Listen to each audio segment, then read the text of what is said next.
नमस्कार दोस्तों, स्वागत है आपका अपने YouTube channel the knowledge plaza में। उम्मीद करता हूँ आप लोग स्वस्थ होंगे, अपनी तैयारी अच्छे से कर रहे होंगे।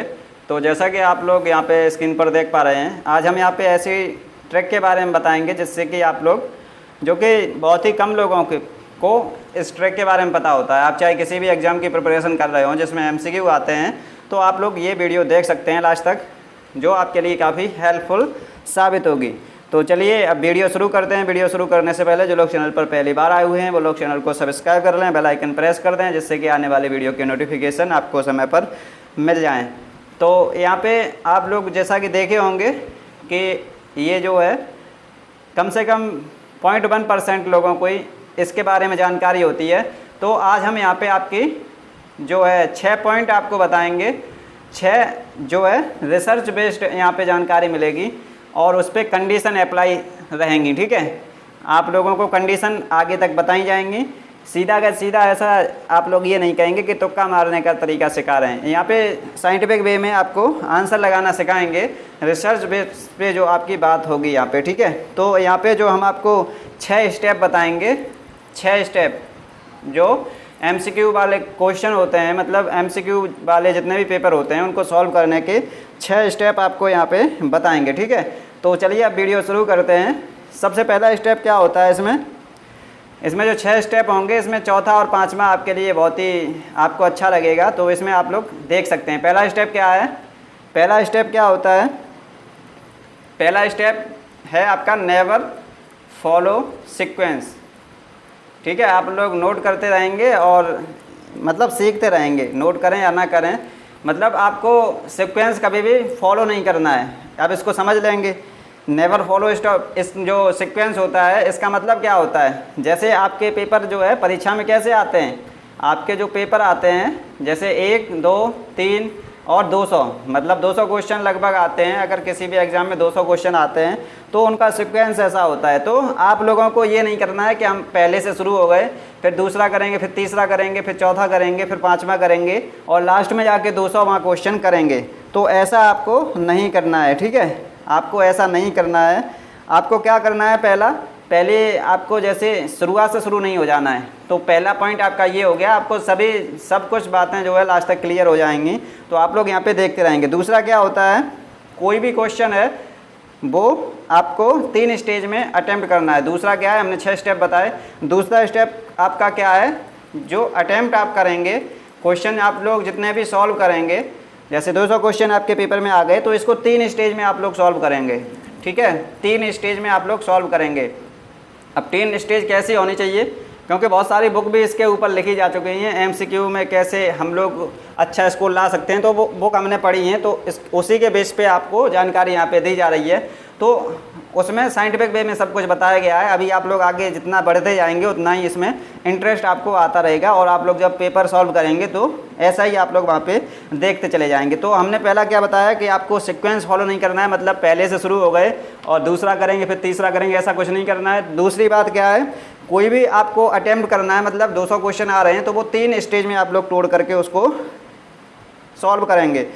पहला, जैसे आप लोगों का 3 घंटे का पेपर होता है, मान लीजिए 3 घंटे का आपका पेपर होता है, तो इसमें जो पहली स्टेज होगी वो 45 मिनट की होगी। ठीक है, 45 मिनट पहली स्टेज चलेगी और दूसरी स्टेज आपकी क्या चलेगी? पहली स्टेज जो 45 मिनट की होगी उसमें क्या करना है? आपको पूरा पेपर देख लेना है 45 मिनट में। जैसे पहले हमने क्या बताया, सीक्वेंस कभी भी फॉलो नहीं करना है। पहले जो 45 मिनट होंगे उसमें आपको क्या करना है? एक एक करके और लास्ट तक, मतलब 1 से लेकर के 200 तक आपको क्वेश्चन सॉल्व करने हैं जाके, और देख लेना है। मतलब कुछ लोग तो देख ही नहीं पाते हैं। जैसे एग्जामिनर आपका बहुत ही चालू होता है, वो क्या करता है कि बीच में 1-2 क्वेश्चन ऐसे रख देगा जिसमें बहुत ज़्यादा टाइम लगता है, तो बच्चा 200 क्वेश्चन तक पहुंच ही नहीं पाता है। बहुत सारे स्टूडेंट ऐसे होते हैं जो 200 क्वेश्चन देख ही नहीं पाते हैं कि हमारे में जो क्वेश्चन थे वो 200 क्वेश्चन कैसे थे, उनको हम सॉल्व कर सकते थे या नहीं कर सकते थे।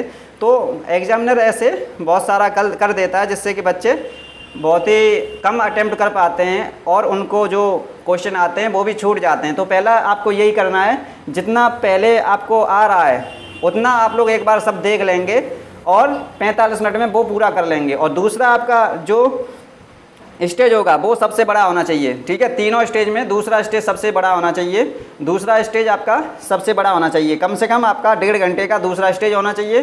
दूसरे स्टेज में आपको क्या करना है, तीसरा स्टेज जो है आपका 15 मिनट का होना चाहिए, ठीक है। अब दूसरे स्टेज में आपका क्या करना होगा, जो भी क्वेश्चन आपको लग रहा है कि ये हम कर सकते हैं लेकिन हमें टाइम लगेगा, तो वो क्वेश्चन आप लोग पहले स्टेज में छोड़ करके दूसरे स्टेज में कर सकते हैं, ठीक है। मान लीजिए आपका 200 क्वेश्चन आए, 200 में आप लोग 45 मिनट में ये देख लिए कि हमें 50 क्वेश्चन बिल्कुल सही सही आ रहे हैं, तो आपने 50 क्वेश्चन जो है 45 मिनट में कर लिए, ठीक है। और बाकी के इसमें 50 क्वेश्चन ऐसे थे आपको लगे कि ये हम थोड़ा बहुत टाइम देंगे तो ये सही कर ले जाएंगे, तो वो 1.5 घंटे में आप लोग कर सकते हैं, ठीक है। और जो लास्ट के 15 मिनट हैं, आपको ये लग रहा है कि जो आपको आते भी नहीं है और टाइम आपका बच गया है, तब वो आप लोग 15 मिनट में ये सॉल्व कर सकते हैं, ठीक है। तो आप लोग समझ गए होंगे 3 स्टेज में आपको पेपर अटेम्प्ट करना होगा।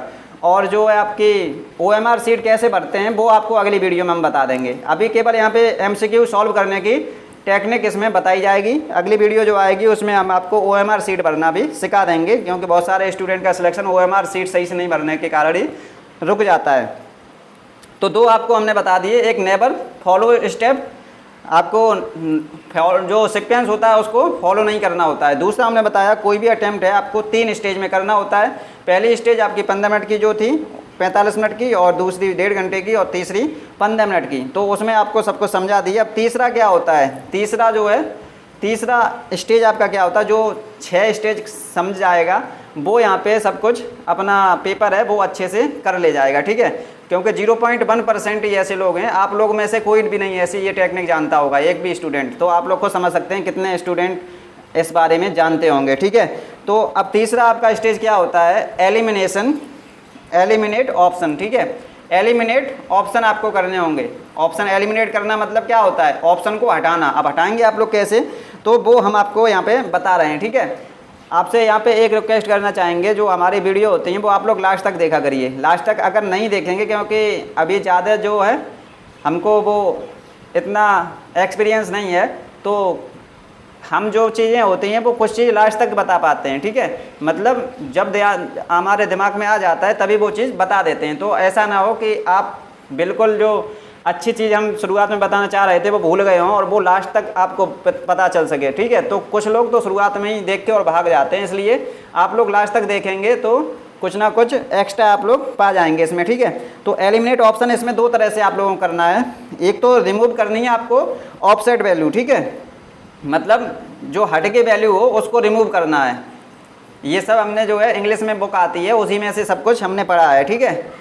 तो और ये सब हमने देखा भी है, करके भी देखा है ये सब, ठीक है। रिमूव करना है हमको, ऑफसेट वैल्यू रिमूव करनी है। और दूसरा क्या करना है आपको, दूसरा भी बताएंगे। अब रिमूव ऑफसेट वैल्यू का मतलब क्या होता है, रिमूव ऑफसेट वैल्यू का मतलब आपका क्या होता है, जैसे आप लोग एग्जाम्पल देखेंगे। जैसे मान लीजिए आपका पेपर आ गया, पेपर में ऑप्शन कैसे हैं, ए ऑप्शन 15 दे रखा है, बी ऑप्शन 20 दे रखा है, और सी ऑप्शन जो है आपका क्या दे रखा है, 25 दे रखा है, और डी ऑप्शन 105 दे रखा है, ठीक है। तो अब इसमें आपकी ऑफसेट वैल्यू कौन सी हो गई, आपको पता है ना, 15, 20, 25 ये ऑफसेट वैल्यू हो गई। तो ये जो है ऑप्शन कभी सही हो ही नहीं सकता है, क्योंकि अगर एग्जामिनर को भी पता है, आप लोग अगर ये ऑप्शन वो रख देगा तो सभी लोग इसको ही लगा देंगे, इसलिए ये ऑप्शन कभी सही नहीं हो सकता, इसलिए इसको हम लोग हटा देंगे, ठीक है।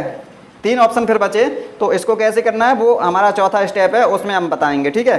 तो अब यहाँ पे जो है एक तो आपकी रिमूव ऑफसेट वैल्यू हो गई, जो तीसरा नंबर था ना, रिमूव ऑफसेट वैल्यू, आपने जो अलग वैल्यू लग रही है उसको हटा दिया। तीसरा आपका इसमें दूसरा क्या होता है, जो आपको ऑल ऑफ एबव ऑप्शन लगते हैं ना, ऑल ऑफ दीज और नन ऑफ दीज, ये ऑप्शन जो है रिसर्च बताती है कि कम से कम 95% ऑप्शन ये सही होते हैं, ठीक है। 95% ऑप्शन ये सही होते हैं। तो आप लोग को समझ सकते हैं 100% तो कहीं कुछ नहीं होता है, ठीक है। 100% कोई चीज़ कुछ नहीं होती है, 95% यहाँ पे हम बता रहे हैं आपको। ऑल ऑफ दीज और नन ऑफ दीज 95% आपका सही होता है, ठीक है।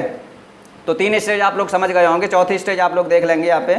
चौथी स्टेज आपकी क्या होती है, जो आपका सबसे ज़्यादा ऑप्शन कौन सा सही हो सकता है, जो हमने आपको बताया था ना 4 और 5 आपको जो स्टेप होंगे वो बहुत ही अच्छे लगेंगे। तो चौथा ऑप्शन आपका, चौथा स्टेप क्या है, most probable option. Most probable option कौन सा होता है, मोस्ट प्रोबेबल ऑप्शन कौन सा होता है, तो मोस्ट प्रोबेबल ऑप्शन यहाँ पे एक रिसर्च बताती है। अब रिसर्च जो है वो किसने की है, वो जो यहाँ पे रिसर्च क्या बताती है, रिसर्च आप लोग यहाँ पे देख लेंगे क्या बताती है, बी और सी ऑप्शन सबसे ज़्यादा सही होते हैं। ठीक है, बी और सी ऑप्शन सबसे ज़्यादा सही होते हैं। जैसे आपके 4 ऑप्शन होते हैं ए बी सी डी। ठीक है, तो इसमें सबसे कम चांस क्या होता है, सबसे कम आपका ये सही मिलेगा ए आपको। ठीक है, और इससे कम आपका डी ऑप्शन सही मिलेगा। बी और सी में आपका जो है चांस होता है सही ऑप्शन का। ठीक है, और जब अगर बी और सी में भी कंफ्यूजन अगर आपको हो जाए तो आप लोग वहाँ पे बी ऑप्शन सही कर सकते हैं, ये आपकी रिसर्च बताती है। ठीक है, बी ऑप्शन यहाँ पे सबसे ज़्यादा सही होता है। तो अब जैसे किसी कोई भी परीक्षा होती है उसमें ए ऑप्शन आपको सही लगता है, ए ऑप्शन बिल्कुल एग्जामिनर ऐसे रखता है कि आप अगर गलत करेंगे तो आंसर वो ही निकलेगा जो ए ऑप्शन में लिखा हुआ है। तो वहाँ पे आप लोग इसको देख लेंगे और ज़्यादातर जो है वो बी ऑप्शन यहाँ पे सही होता है। ठीक है, तो मोस्ट प्रोबेबल ऑप्शन आपका रिसर्च के हिसाब से बी और सी में बी ऑप्शन ज़्यादातर सही होता है। ठीक है, अब हमने एलिमिनेट करना तो आपको सिखा ही दिया ना, एलिमिनेट करना सिखा दिया। अब आपके पास मान लीजिए 3 वैल्यू बची, ए बी सी डी, मान लो आपने एलिमिनेट कर दिया। तो अब यहाँ पे आपका बी ए का तो चांस बहुत कम है, अब बी और सी बच गए फिर। तो बी और सी में अगर आपको कन्फ्यूजन है तो आप लोग बी वहाँ पे सही कर सकते हैं। ठीक है, चलिए अब जो है आपका 5वां स्टेप क्या होगा।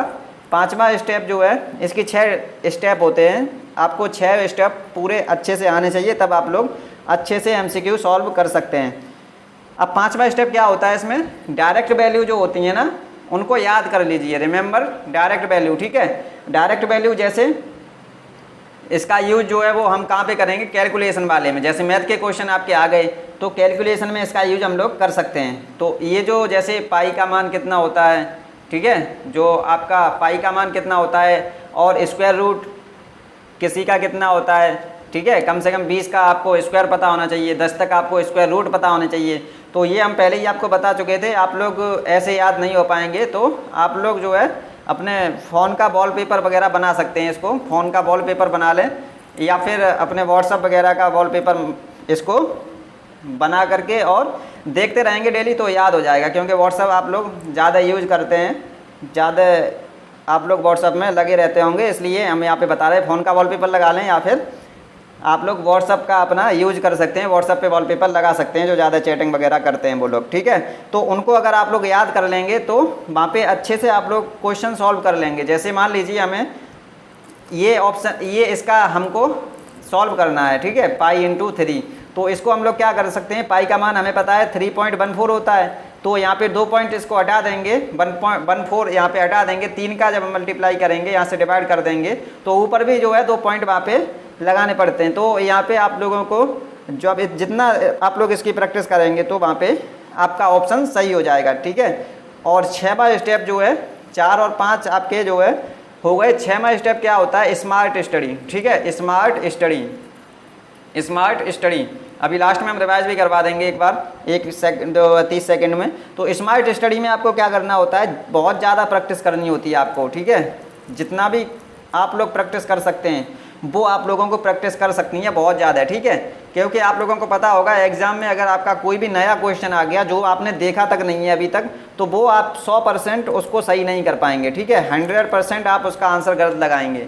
तो जितना आप लोग क्वेश्चन देख लेंगे, जितने भी आप लोग क्वेश्चन की प्रैक्टिस कर लेंगे तो वहाँ पे आप लोग अच्छा कर जाएंगे। ठीक है, तो प्रैक्टिस के लिए हमने बहुत सारा आपका करवा चुका है, सुपर 20 बैच भी करवा दिए हैं, 7500 क्वेश्चन की सीरीज करवा दी है, कैप्सूल क्लास करवा दी है, आपके मॉडल पेपर वगैरह सब कुछ करवा दिए हैं, तो आप लोग वो फॉलो कर सकते हैं। ठीक है, तो ये आपकी 6 टेक्निक थी, उम्मीद करता हूँ आप लोग समझ गए होंगे। यहाँ पे आप लोग अगर नहीं समझे तो एक बार और वीडियो देख सकते हैं, तो वहाँ पे समझ सकते हैं। मोटी बात जो है आपकी वो क्या है, आपको कभी भी सीक्वेंस फॉलो नहीं करना है, मतलब एक के पीछे नहीं चलना है, 1 से लेकर के 200 तक आपको ऐसे नहीं जाना है। आप पहले जल्दी चले जाइए जिससे कि आप लोग 200 क्वेश्चन 45 मिनट के अंदर देख सकें। तो वहाँ पर कम से कम 50 से 60 क्वेश्चन सॉल्व हो गए। उसके बाद आप लोग 1.5 घंटे का टाइम ऐसे क्वेश्चन में लगा सकते हैं जो आप लोग आते हैं लेकिन उसमें टाइम लग सकता है, तो 1.5 घंटे वैसे, और 15 मिनट आप लोग कैसे में लगाएंगे जो आप लोगों को बिल्कुल भी पता नहीं है। आप लोग कोशिश कर सकते हैं उसको सही करने की, तो आप लोग अगर टाइम बच जाए तो वो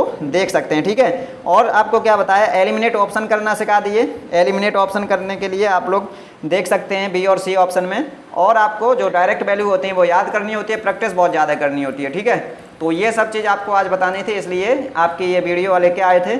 और अभी आपका जो टेस्ट होगा वो आज 200 क्वेश्चन का जो 2020 का पेपर है वो हम आपको ग्रुप में शेयर कर देंगे अभी 7 बजे, ठीक है, 7 PM पर वहाँ पे शेयर कर देंगे। तो आप लोग आकर के और अपना डाउनलोड कर लेना। और ये सब वो है ओरिजिनल पेपर रहेगा, ठीक है, ओरिजिनल पेपर रहेगा वो। तो आप लोग वहाँ पे जा कर के डाउनलोड करके और अपना सॉल्व करके और आंसर उसके नीचे कमेंट करेंगे, ठीक है, टेलीग्राम पे जहाँ पे हम शेयर करेंगे इसको, उसके नीचे आप लोग कमेंट कर देंगे, ठीक है। तो उम्मीद करता हूँ आपको वीडियो अच्छी लगी होगी। अच्छी लगी हो तो इसको लाइक करें, शेयर करें और चैनल को सब्सक्राइब करें, ठीक है। अपने दोस्तों के साथ इसको शेयर ज़रूर करें जिससे कि आपके दोस्तों को भी इसकी जानकारी हो सके। तो चलिए अब आपको यहाँ पे एक जो है स्टूडेंट कुछ पूछ रहे थे कि आपने लास्ट समय में कैसे अपना क्या किया था। लास्ट समय में जो है आप लोग मतलब हमें पूछा था कि लास्ट समय में आपने कितना रिवीजन किया था, कैसे रिवीजन किया था, कितना सोए थे। तो वो यहाँ पे जो है आपको यहाँ पे उनको भी रिप्लाई दे दिया था। तो आपको भी बता दें, एक नॉर्मल स्टूडेंट की तरह ही हमने सब कुछ किया था, ठीक है। मतलब 6 से 7 घंटे नॉर्मल नाइट में सोए थे, दिन में हाफ आवर कम से कम सो लिए थे, ठीक है। और मतलब नॉर्मल स्टूडेंट की तरह रहे थे, लास्ट हो या शुरुआत हो हमेशा, ठीक है। लेकिन एक चीज़ हमारी अलग थी सभी लोगों से, वो कंटिन्यूटी, ठीक है, कंटिन्यू रहे थे। मतलब शुरुआत से और लास्ट तक कंटिन्यू 6 से 7 घंटे केवल पढ़ाई की थी, ठीक है। तो आप लोग इसको फॉलो कर सकते हैं जो न्यू स्टूडेंट हैं। और अपकमिंग बैच के बारे में तो आपको पता ही है, 15 सितंबर से हमारे नए बैच शुरू हो रहे हैं यहीं पे यूट्यूब पे। तो उसकी जानकारी आप लोगों को मिलती रहेगी अगर आप लोग चैनल सब्सक्राइब कर लेंगे तो। और चलिए अब आपको मिलते हैं कल, तब तक के लिए जय हिंद, वंदे मातरम।